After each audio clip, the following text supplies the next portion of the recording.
Hey, everybody. Welcome to another episode of Clinic Gym Radio. I'm your host, Dr. Josh Satterlee, and it's my pleasure today to be joined by the leader at TonyGentilcore.com, Tony Gentilcore. How are you, Tony? Hello, how are you? Technical Hey, issues we're doing. aside, how are you? Hey, I'm good. I am good. I think we got them all worked out. Tony and I have spent the last 10 minutes hacking through what should be simple technology, but we're good now, right? Then we can send satellites to the far reaches of our galaxy, but we can't solve, a proper Yes. interconnection. Like, Yes. It's funny.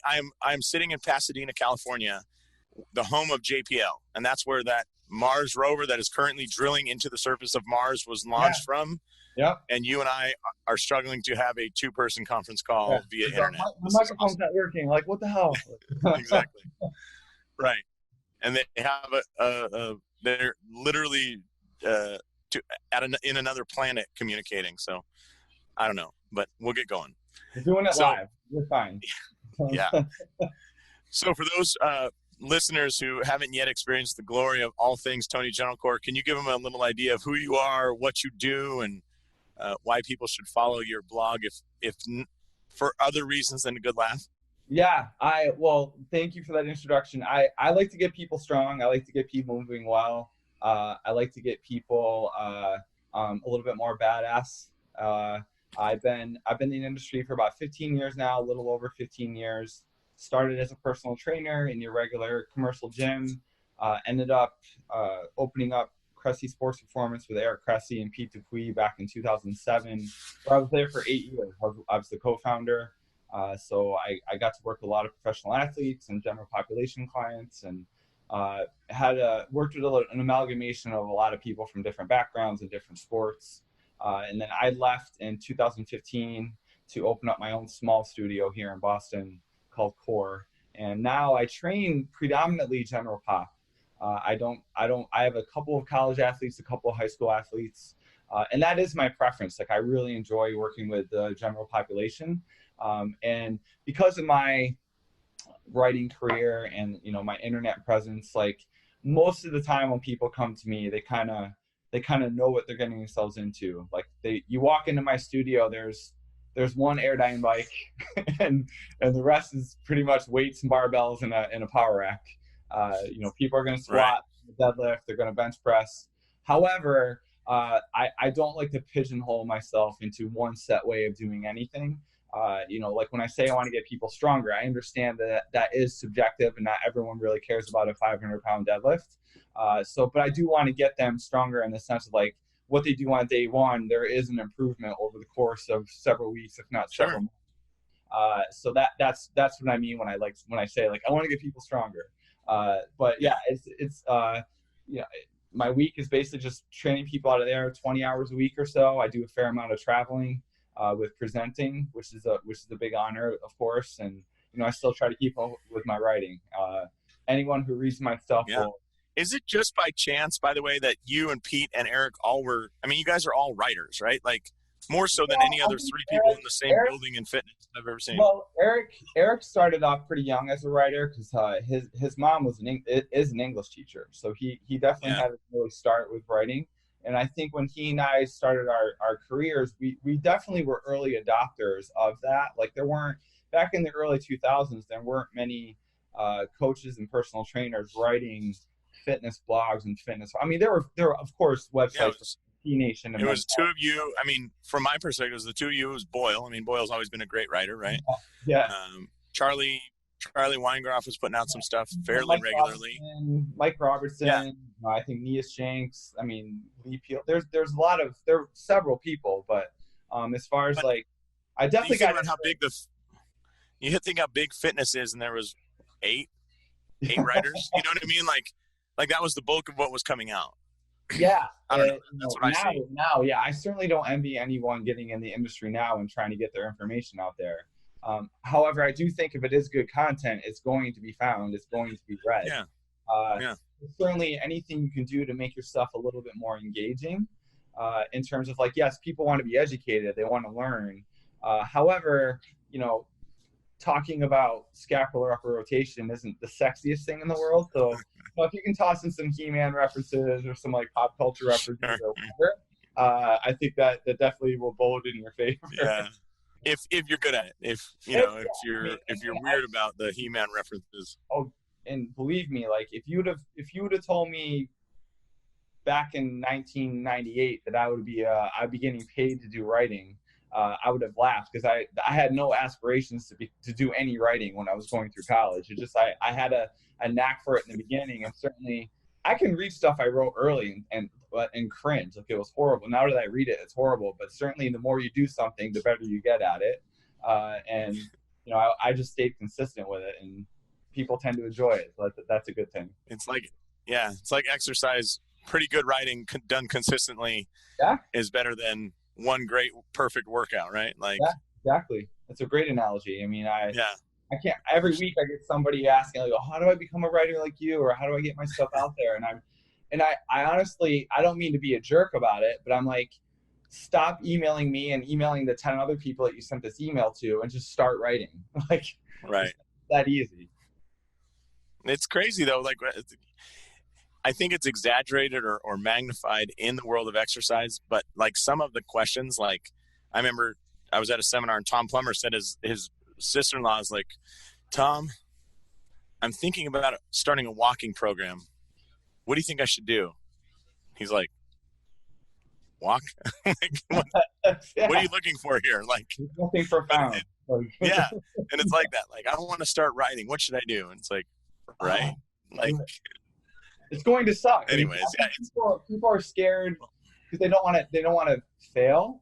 But if you start with the mindset that when you exercise, when you write, when you start driving a car, you put anything here, you're going to suck. It is going to not be a pleasant experience. Well, yeah, and I think that there's a big business lesson here too.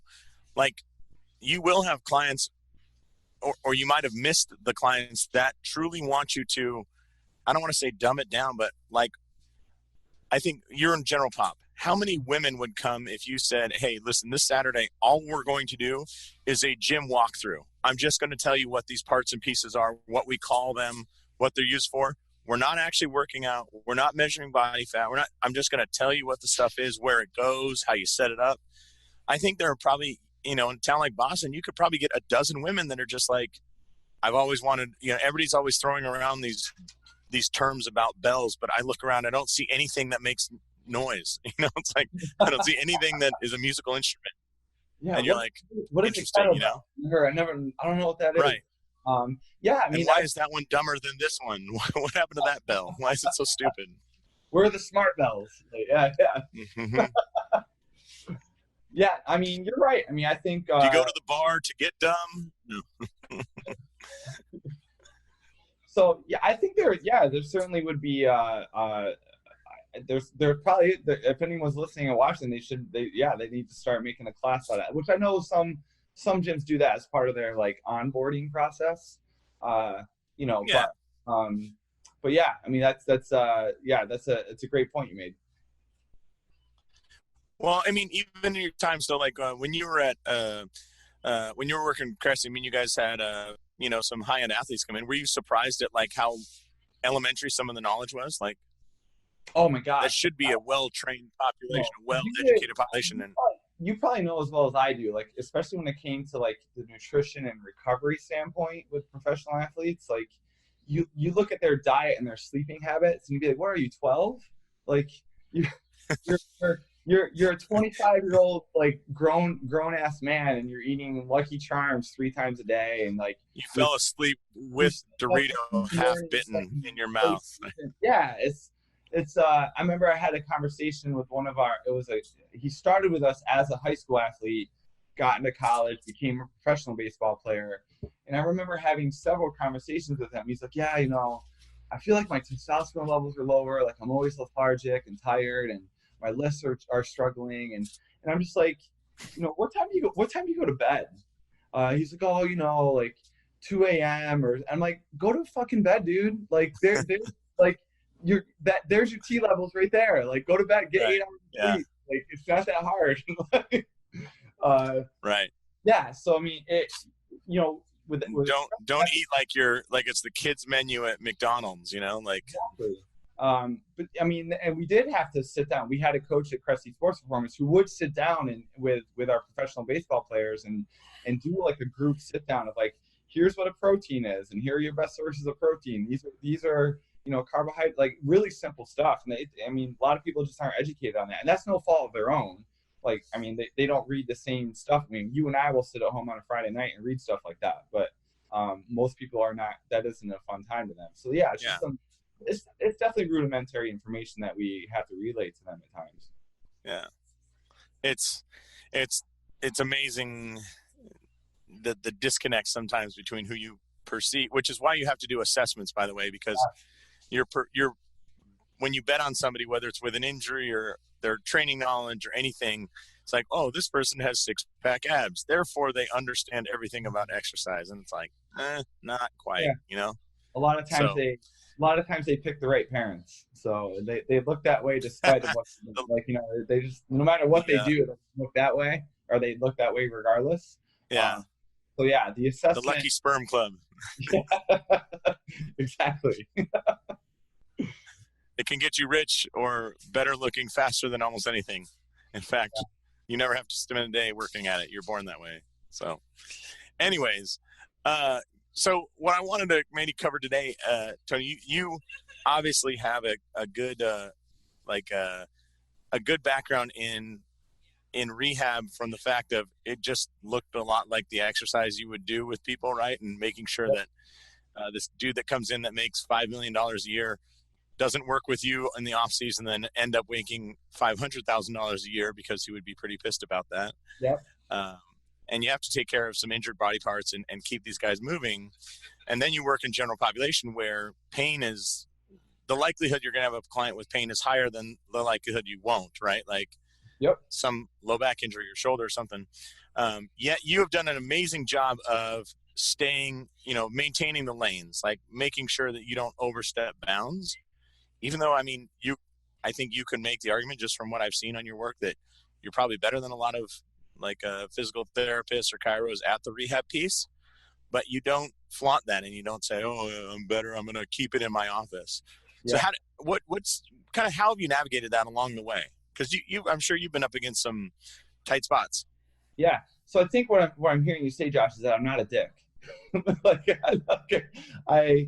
I don't. Thank you for taking 18 sentences worth of information and making it into one quick line. Yes, that's exactly right.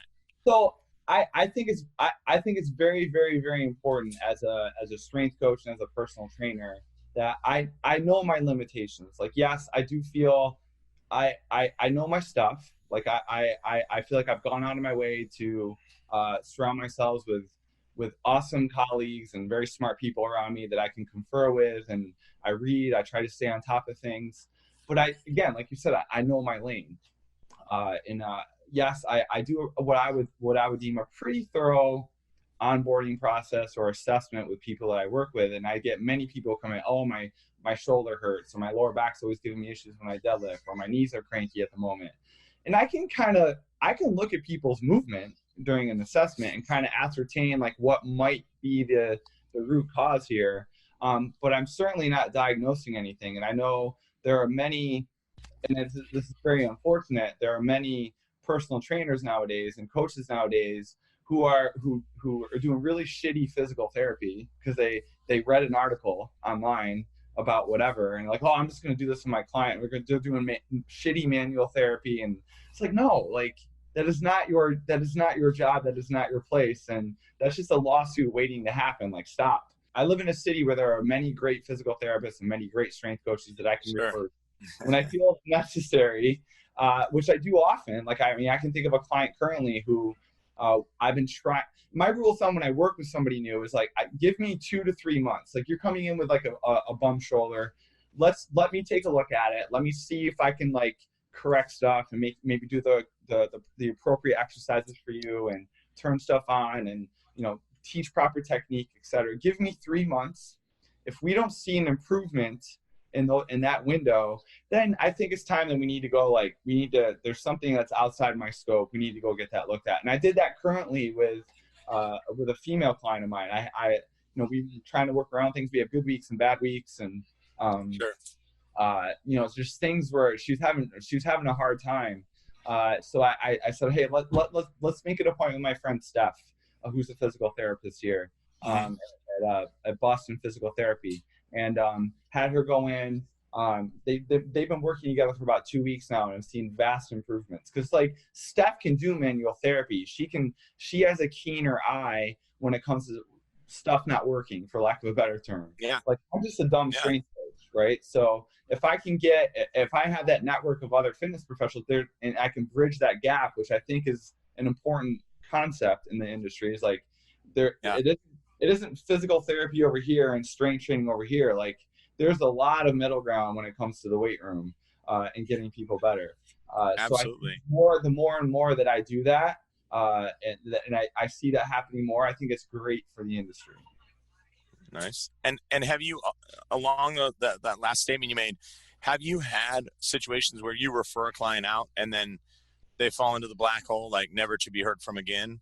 No, because I think people, when they understand that you have their best interest in mind and that your job is to get them better, like Yep. they appreciate that. They Okay. understand that, and they're going to come back, because the physical therapist is gonna send them back my way. I mean, Yeah. I've even sent people to, like, I'm not an Olympic lifter. Like I've never done Olympic lifts.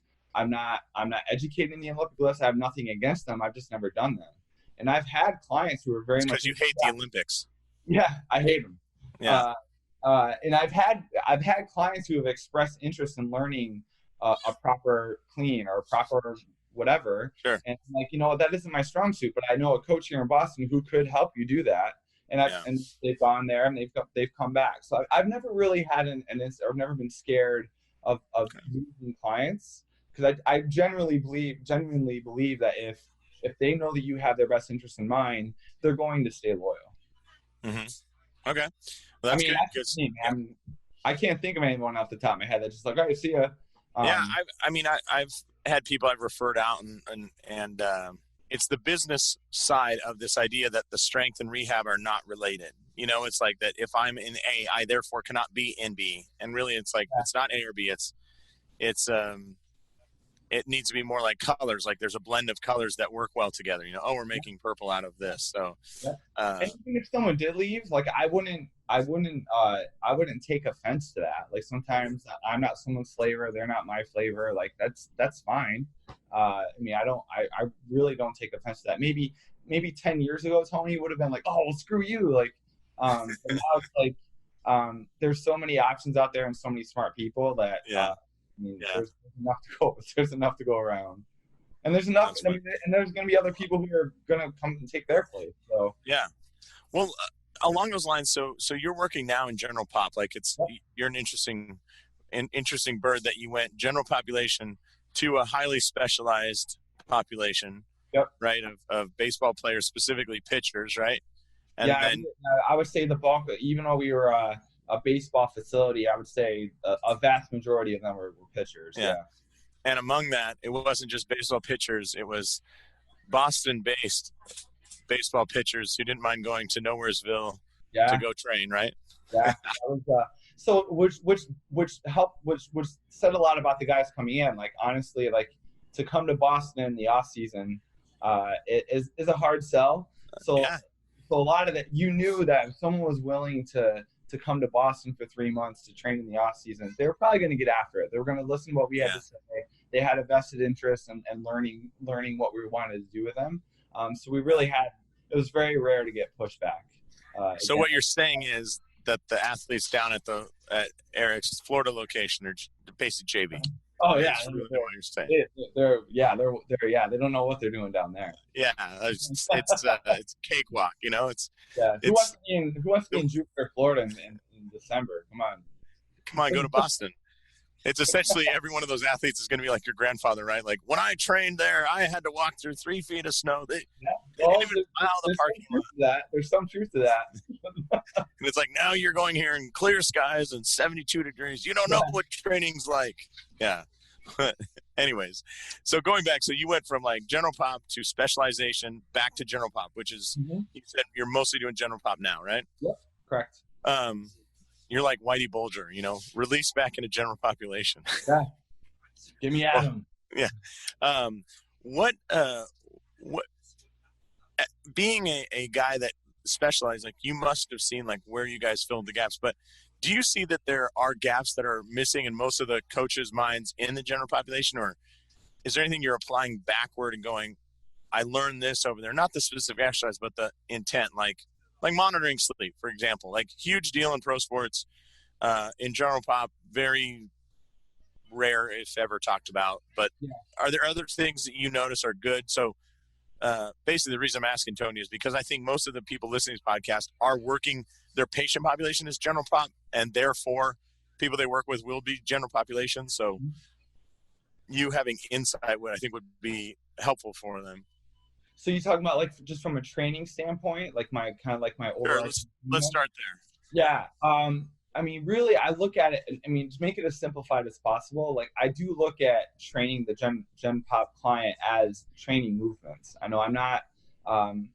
You look at the hinge, you look at the squat, you look at upper body push, upper body pull, single leg work, core work. I simplify it that much and say these are the things that I want to get you good at. I'm going to look at your injury history. I'm going to look at your current ability level. I'm going to look at your goals, and I'm going to try to figure out what exercises in these categories are going to be the best fit for you to set you up for as much success as possible. Very rarely is somebody on day one, am I going to put a barbell on their back and let's test your back squat. Let's pull a straight bar from the floor on day one. Just most people just aren't prepared to do that on day one. They might think they want to do that and because they watch too many YouTube videos or they're on Instagram all the time. Honestly, I'll tell them, like, listen, who gives a shit? Like you're not a competitive powerlifter. You're not a competitive weightlifter. We have these things going on with as far as what I found in your assessment. My job as your coach now is to let's set you up for success. Let's get you better. And if that means we have to use a trap bar for 5 years or a year or a couple, whatever, then so be it. I mean, it's going to put you in a better position. You're still pulling from the floor, but it's going to take into account your mobility restrictions. It's just a more spine friendly way of introducing a deadlift. Nice. Things into that. Do you have that? By the way, do you have that discussion with them? Like after you build that program and somebody, do you say like, here's how we kind of approach this and here's why I picked these things for you? Yeah. I mean, you kind of alluded to it a little bit earlier. Like some people just want to be told what to do. They just want to show up and they just say, what am I doing today? Others tend to be a little bit more intuitive and more proactive and like want to know like, hey, why are we doing a goblet squat instead of this? Or why do I have my feet this way instead of this way? And yet, as their coach, I should be able to rationalize and explain why I have this particular exercise in their program. It doesn't have to be anything extraordinary. It could just be like, oh, we found your assessment that your hips are a little bit more externally rotated, so your feet are going to come out that way a little bit more, and it's going to feel better for you. So let's roll with it. And like, oh, okay, that's good. Like I don't need to get into like retroversion, antiversion, like acetabular positions, and all that stuff. Most people don't care. Well, some if you're do, at the bar and you're trying to attract the ladies, you definitely want to go into antiversion, retroversion talk. Yeah, they love it. They'll just start flocking. Oh, dude, that's business 101 right there. Absolutely. So, but yeah, if I can just explain, like, hey, if this feels better, and you feel more stable or more powerful doing a particular exercise, then we're gonna run with it. Sick. Oh, okay, that makes sense. So that's kind of how I explain things. Hey, I just want to take a second here and make sure you know all about clinicgymhybrid.com. There's information over there. You can set up a phone call if you want to ask me some questions, but also we also have information about our Accelerator and Accelerator Lite program. So those are both programs that have 42 high-impact video lessons all about how to get up and running in the shortest amount of time. I hope that you are able to take us up on that because that will help get us close to our goal of 100 hybrid facilities in the next year. If you have any questions, feel free to set up some time to talk on the phone. And now we'll get right back to our interview. Are you getting people that have done training before, or are they total rookies? Like, hey, you might be their first trainer ever. Yeah, I would say. I mean, if we had $1 for every person that came in and said, you were my first, Tony, I mean, you could retire at this point. Yeah. It happens. Yeah, sure. But I would say the bulk of the people that come to me are familiar with my work, whether they might have read some stuff on T Nation or they read my website or they were just a referral from a current client. So they kind of know what they're getting themselves into. But there are a few people that they might Google coaches in Boston, and I might come up on that, and they seek me out, and they come in, and then they're new. I remember one current client who's been with me for almost 2 years now. He always tells this story because he's like, new people will come in and be like, yeah, when I first started, I came in and it's like, hey, can you write me like a cardio plan? And I was like, yeah, that's not quite what I do. Like, I mean, we're surrounded by barbells and nothing. There's nothing in here that reeks of cardio. It's like, no, we're gonna lift things, and he bought into it. Like, to my credit, he bought into it, and he's been a loyal client for 2 years. But every time someone new comes in, he likes to tell that story, and that he wanted to come in, like, have me write him a cardio plan. I can't remember the last time I ran a mile. So it's like, so yeah, every now and then I definitely get someone new in. But I love that because a lot of times I don't have to reprogram them. I get to start from a blank slate, which I love. Yeah. And in your program, when you got back to General Pop, were you doing more of like just getting to the lifting, or were you doing more prep work? Did you find that you have to do more, correctives, foam rolling, stretching? Like, how would you adjust it? Yeah, I'm a big fan of getting people right into it as quickly as I can, as far as like, let's work out. Because I don't want to feel like a patient. I don't want to feel like they're a walking ball of fail. And no one's going to get jazzed up. That is great. We need to make T-shirts with that one. But which You're one? not a walking ball. You're not a walking ball of fail. Yeah, I like that. Yeah, you feel free to take it. But I do find that sometimes when I do get people coming who have worked with trainers previously, it's like, oh, well, my previous trainer had me foam roll for 15 minutes, and then we did these mobility drills, and then this, and I'm like, that's fine. I'm not anti-foam rolling. I'm not anti-corrective work. Yeah. But we need to train. We need to get after it. We need to do something.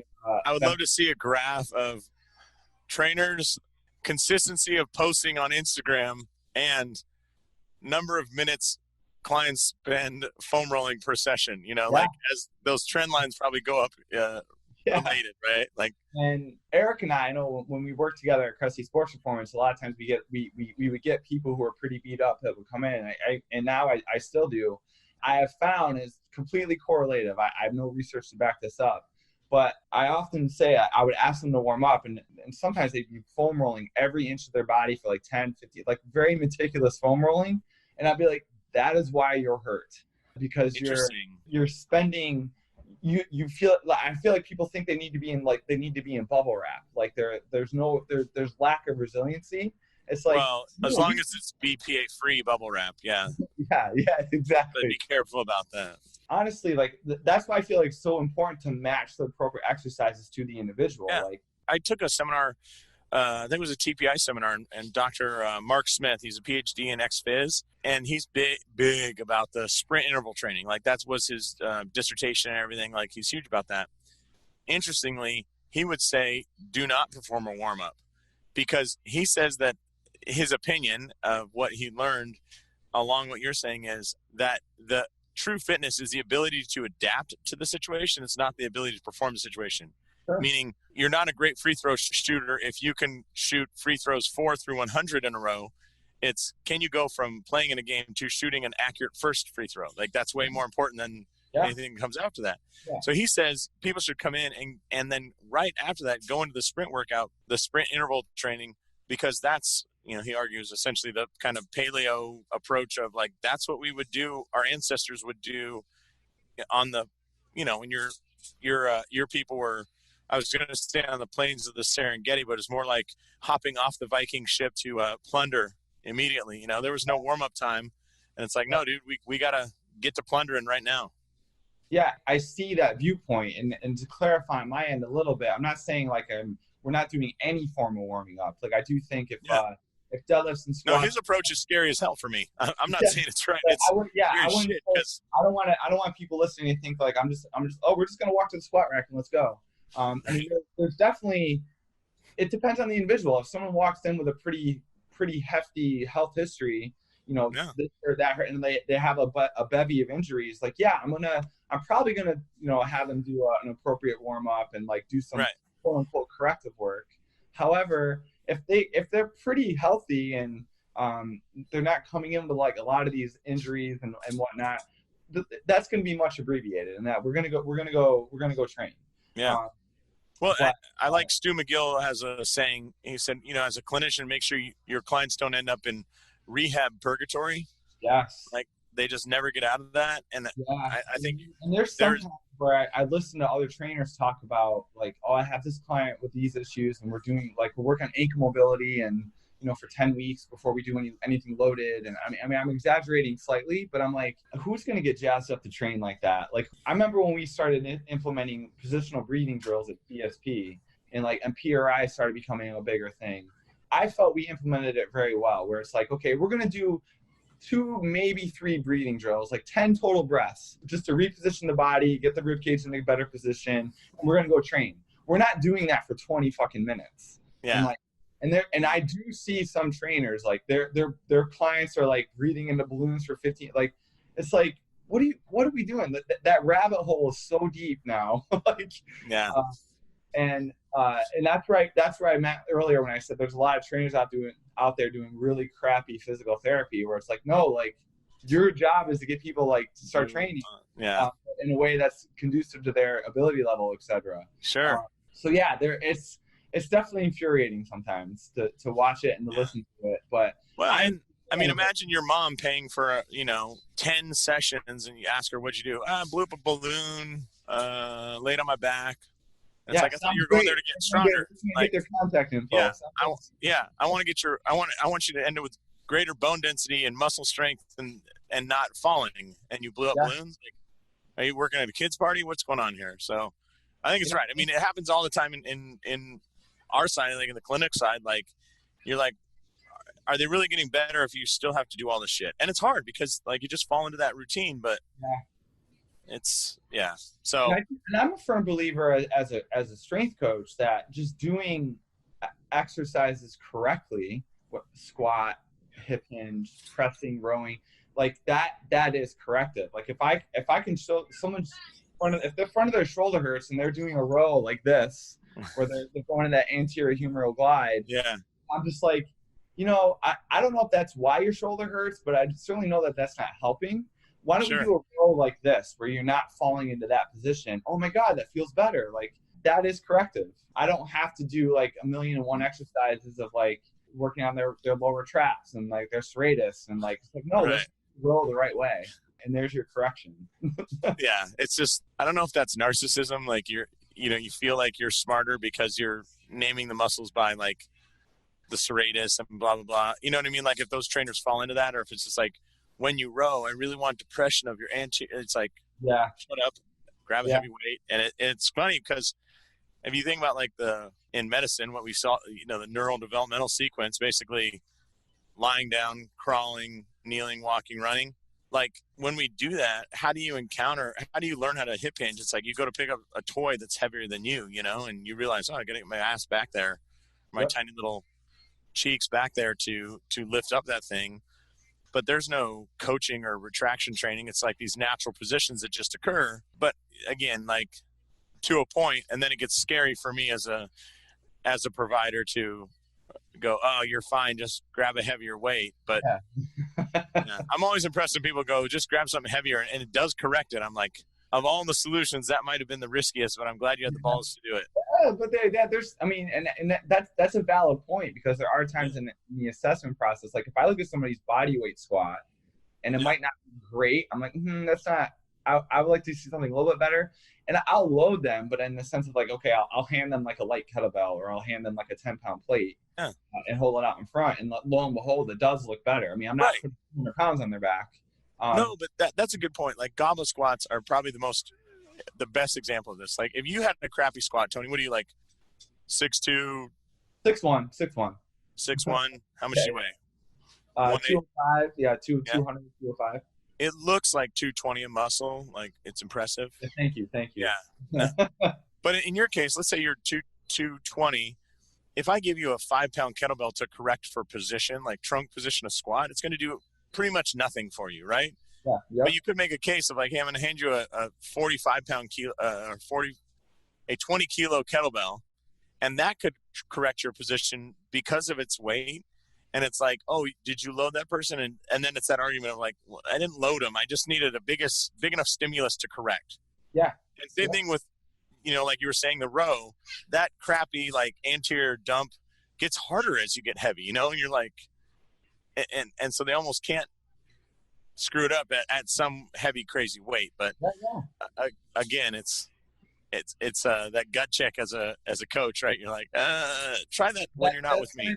That's why, I mean, the umbrella theme of our conversation, that's why this overlap is so important, because it's definitely there. Like there's more, we do a lot more that are the same than different in the therapy world and the training world. Like, I mean, I love it. I much prefer networking with therapists and providers and physical therapists who are kind of meatheady, that understand the importance of the weight room. A light dusting of meatheadedness. Yeah, yes, exactly.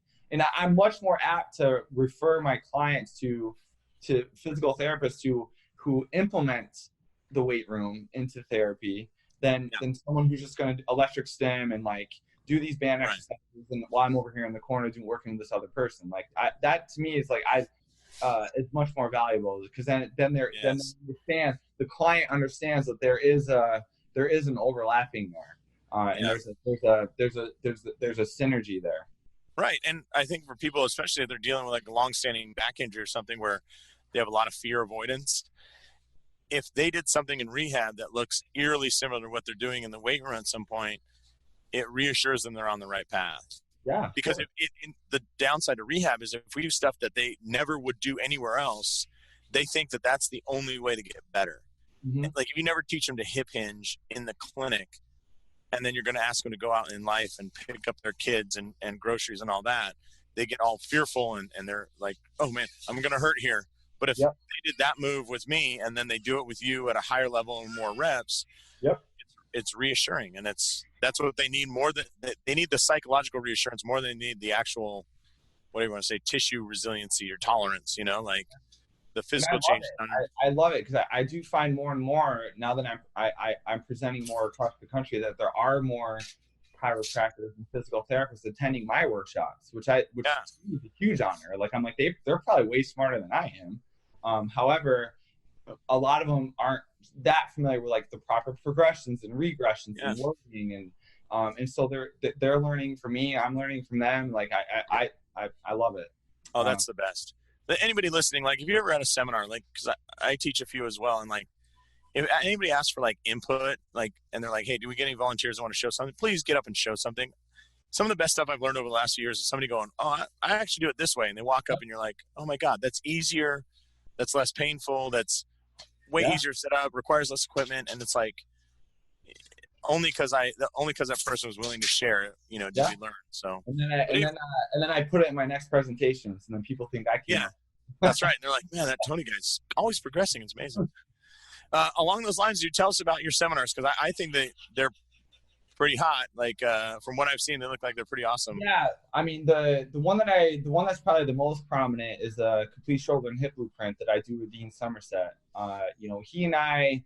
It's the United Nations of seminars. It's an American, a Canadian presenting in Europe. I like it. We're going to, next year we go to Australia and Singapore, and we're all over the place next year. But we take 2 days. We do a full day of shoulders, a full day of hips, talking about assessment, breaking down the hip hinge, breaking down overhead mobility, all that.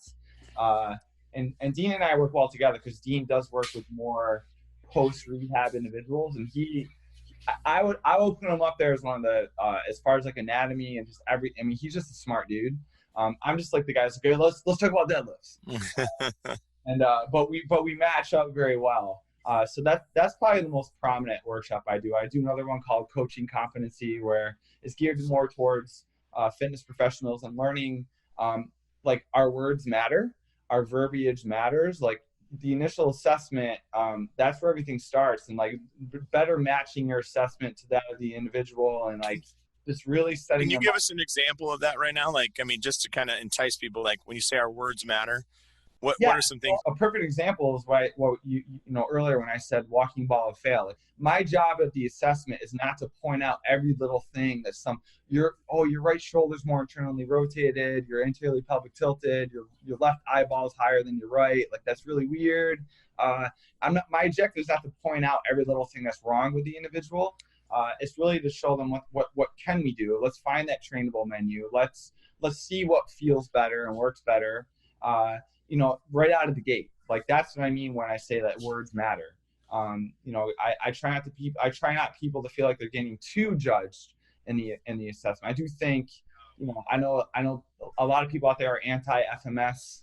I am not one of those individuals. Like, I certainly don't go out of my way to just do the FMS on individuals. But I think there are ways to relay the message, like, hey, I'm applying these numbers for a reason. Like, this is where we have a starting point here, and I feel like this is going to be the best avenue to get you to this point. And that's probably a simple example of like where our words matter. And then taking the psychology, because a lot of what we do as clinicians and trainers is psychology. It's self-determination theory 101. It's building one's competency, building one's autonomy, implementing relatedness too, community, being around people who are like-minded and have the same goals and aspirations. And so I think there's ways as coaches and clinicians we can improve those things. If you can improve someone's ability to do something and prove them that they can do stuff and not feel stupid and setting them up for failure, you're probably going to get some pretty good buy-in. As far as like new clients coming in. I would love to see a graph or like a study. If you can get a woman to perform her first pull-up, like under your tutelage, what occurs from a business relationship after that? Because that's one of those like dramatic changes that occurs. For guys, I think if they've had a bad back and you get them to deadlift like their body weight or body weight and a half, like, and they realize, oh shit, I'm not gonna, my disc won't explode every time I deadlift. Like, the buy-in that happens then, they're like, okay, let's go for it. Let's do it. And I think that's an important point, because that's one thing too that I like to do with my clients is when I do the goal setting process, it isn't because you know as well as I do. You ask, what are your goals? Oh, I want to feel a little bit better. I want to lose maybe 10 pounds, and it's just not inspiring. And I'm like, let's get you to do your first chin up. When I was with a woman, let's get you to deadlift 2 times your body weight, and it could actually be a woman too or a dude. They come back with, do you think I can actually do that? Oh yeah, it's always the like, yes, we are going to do that. Like, we're gonna figure out 1, maybe 2 performance-based goals. So now if we know that these are your goals now, these performance indicators, these performance-based goals. Now we know that gives purpose to your programming. It gives intent to your programming. Your program, when you look at it, this is why we're doing these things, to get you to that goal. I think that too creates a lot of buy-in, because now people know that they're going to the gym with purpose. They're not just like, oh, I'm going to do some arm circles here and do some of these, and then, oh, that machine was cool, let's do that. It's like, no, we're going to do the motherfucking chin up, and that's what our programming is for. So, I think another way is like where words matter. Like, it's just like getting people in like to buy in. And I think that is another great way of just getting people amped up to train. I love all your insight. No, because it's like when you deal with somebody who's like a 8th Dan black belt of the Shaolin martial arts, like, people always want to go like, tell me about this punch or kick. And you're like, I'll give you a tip. Don't punch or kick, because that means you're in a fight. And, and I think it's awesome. Like, your exercise library is probably in the top 5% of the nation. And yet at no point have we really talked about any specific specialized exercises. We said deadlift and chin up, and that's about it. But I love the fact that all that your input has been like dealing with people, because your path has led you to know, like, that's where the success is. Yeah, you can give any exercise, I don't care. Like, I mean, I think I'm biased. Like, I like to be strong. I like the barbell lifts. of course, it's kind of going to be what I gravitate towards. Sure. But I have to understand, like you said, that the individual sitting in front of me probably could care less about deadlifting a straight bar for 400 pounds. But yeah, I want to teach them how to kettlebell deadlift first, and then maybe do a trap bar, and then progress them to that. But maybe not. I mean, again, it's about them, not me. So that's part of the service part of this industry. Is just I have to kind of take my ego out of it sometimes and be like, and really look at it like, okay, when I write the program, like I have to make sure it's their goals, not mine. Like, all right, Tony, come on. Not everybody's going to do 5 plates as a warm-up set here, buddy. Oh, that'd be really cool, though. That'd be pretty badass. And I'm just talking about for curls, baby. Oh, yeah. Awesome. All right. Well, Tony, where can people find more information about you and all your glory so that they can get more of this great info? Yeah, my home base for me is my website. So that's my name is TonyGentilcore.com. That's my blog. That's social media. That's podcasts. And it's Gentil Core, right? Yep, correct. So that will be where everyone, if they would like more information, then they just go there. And they can find those seminars, the Blueprint seminars. Yep. They can find out if they want to send somebody your way to train in Boston. Yep. And if they want to read humorous blog writings about cats and Star Wars and that would be the place to do it. That's right. Maybe the only place in the entire web where that will occur. Star Wars? Like what? Sure. Yeah. Yes. It's like relating. I had this college class where we had to, it was biochem, and they're like, in 7 steps or less, this is the final exam, 7 steps or less, please relate bioluminescent algae and night vision goggles. And I was like, what? And then you realize, like, okay, bioluminescence happens from this, and that's what our photoreceptors are. And then they had to digitize those to get night vision goggles, and that's how you get night vision goggles. Like, you had to draw it all out. Man. And it was just the most 2 unrelated things. And it was like, that was the final exam. And people were crying leaving there because if you couldn't, like, think creatively, you were hosed. And these are all super chem nerds. But that's essentially what your blog is like, can you relate Princess Leia and cats and would be bird dog exercises in one writing? And you're like, funny you mentioned that. Please see episode 31. Yeah. Awesome. All right. Well, Tony, thank you so much for the time today. It's been awesome. I hope you have a great weekend. And any last words you have for my folks? Oh man, I've had a sick toddler all week, so my brain's a little bit fried. I can't think of anything witty, so I don't think so. Apologies. That is all right. All right. Well, on behalf of Tony Gentilcore, this is Dr. Josh Satterlee saying, go out there, maximize your license, and live the life you dream of. Thanks a lot, Tony. Hey, I hope that was a great interview and you enjoyed it, took lots of notes, and are able to take some of that information and apply it to your future clinic. If you're interested in getting started with the Clinic Gym Hybrid model, then head over to clinicgymhybrid.com, where you can find resources, including our accelerator program. That accelerator program lays out step-by-step the 42 pieces you need to start your own hybrid facility. Hope to see you there, and feel free to ask me any questions via email.